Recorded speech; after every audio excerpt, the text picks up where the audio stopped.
you had said something earlier that kind of struck a chord with me, because I have a difficulty not taking on challenges when I'm speaking with somebody or something else. It's just like my competitive, nature. And you had said, I don't do it because somebody told me I can't. I do it because I believe I could. How did you kind of get to that point for yourself? Like, I was a competitive athlete for many years, mm-hmm. And I represent 3 countries in international track and field, and then I became United States national luge champion. Mm-hmm. And I was on the US national luge team as well. Wow. I've had a lot of international competitive sports, Mm-hmm. but I was also a mountain climber. And so then I was able to compare the two. Where was I truly happy? Mm-hmm. And I was happiest in the mountains because I didn't have to compete against other people. And I discovered early on in my competitive career, I didn't do well if I actually went out there, well, I'm going to beat, Susie Jones today, and think about Susie Jones and how I was going to beat her. I didn't like that. It didn't work for me at all well. It seemed not a friendly way to conduct my life.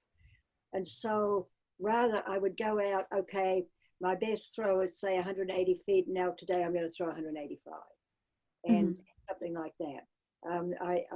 So I was competing against myself to provide myself a personal best. And so that's why I found success for me. Mm-hmm. So then it was easy for me to give up all of that and go into mountain climbing where I wasn't competing. You were then a team and you depended on each other, especially at the very high altitudes, over 20,000.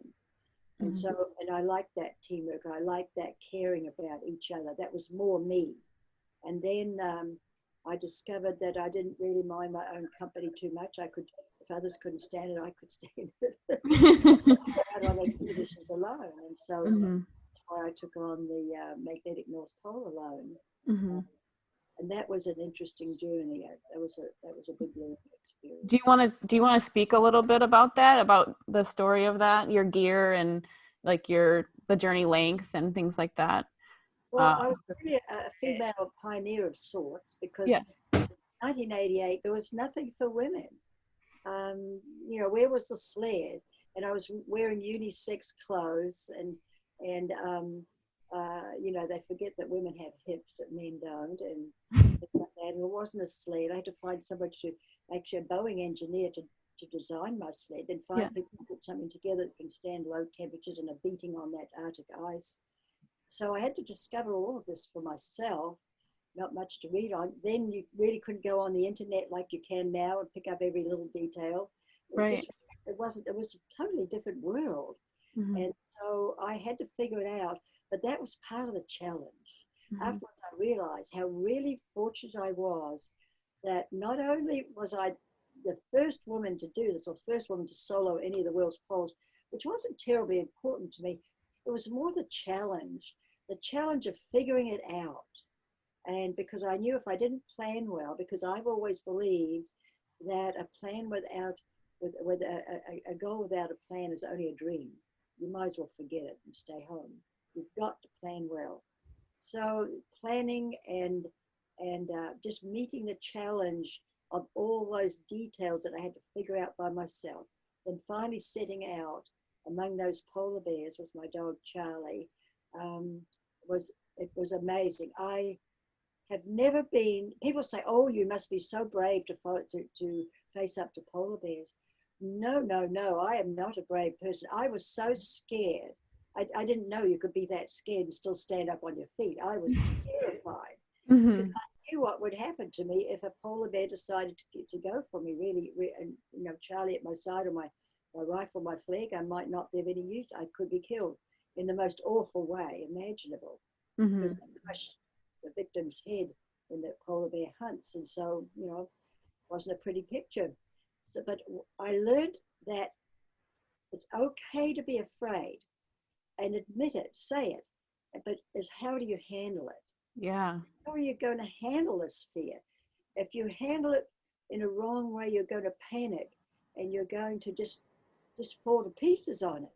But if you want to stand up to your full height and say, I can do this. I have a right to be here too. This is my place too. I can be here. It's going to be okay. I know what I'm doing. And stand up there and be confident within yourself. Then you won't panic. So really, I figured out that lesson was, it's okay to be afraid. No problem about talking about it. And there's nothing wrong with being afraid. Just how are you going to handle it? And the fears throughout life, there's many things that will happen throughout life that are fearsome, and you might not be trembling in your shoes with, but you might be afraid that, you know, something is going to happen to your car on this long journey and you might break down. Have the confidence to know that you can handle it. That's it. You walk through that door of fear, and on the other side, you handle it in a confident, calm way, knowing you can do it. This whole life is all about, I've discovered at my age that a big part of life is knowing that we can do it. It's okay to be not perfect. That's okay. We can do it as imperfect as we are, and the mistakes we make sometimes, we can do it. Just figure it out. Again, you know, people said to me, you'll be killed by the bears. You'll fall through the ice and drown. The winds will sweep you away. You'll freeze to death. So forth and so forth. Or chunks of ice will fall over on you on pressure ridges and crush you to death. So all of these negatives were pouring in from all sides, except from my family, my husband. Wow. They were very supportive. But everybody else. And then when it was time for me to leave, people saw me off, and they acted as though they were attending my funeral. And it was very negative. It's wonderful. Oh, let's give you a good farewell party. Well, I felt as though I just attended my own funeral, because everybody was telling me how I wasn't going to come back. They were really there to see me for the last time. How do you like block out that energy? Like, because there's so much energy coming at you. How do you block that energy? I know you talked about thinking about it, but like, do you meditate? Like, that's a lot of negative energy. It is extreme, and it surrounds you, and if you let it, it will engulf you. But no, I have the kind of nature, you can talk to me all day. I mean, right there on the screen, you can talk to me all day, and you can tell me how, you're 83 years old now, you need to quit now and don't do this anymore, blah, blah, blah. I'm hearing all this stuff coming in, and all the time I'm thinking, well, good luck, lady, that's your life, it's not mine. I'll right. want to thank you very much if you don't mind. And of course, you're saying this aside, you don't want to be rude and tell them, you know, go away. You just, you know, but you stand fast on your own feet, knowing I can do this. I don't care what they say. That's their problem. And it is their problem. It's not mine. I mean, if you were to say, oh, tisk, you shouldn't be doing this thing. You're far too old. You should be, you know, whatever you do when you're supposed to do when you're 83 years old. And so, but in the meantime, I'm standing fast on my own 2 feet, thinking, that's okay. Let that be your problem, not mine. And then that blocks it. It stops it right there. Because awesome. I put the problem in your lap. It's not in mine anymore.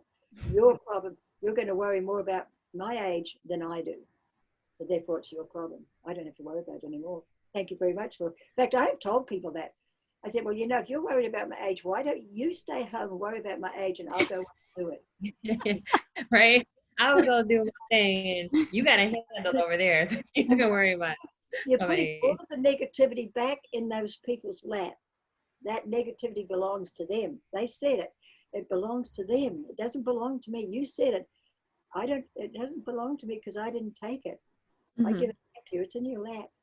So if I don't own it, I don't have it, I'm okay. It's your problem. That's awesome. That's awesome.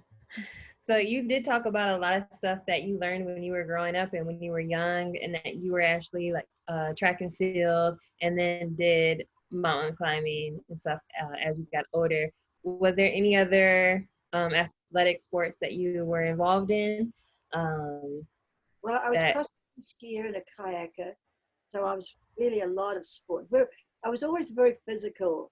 And you see, when I first started my international track and field career, it was as a discus thrower. Well, discus throwers are not 5'3". And so,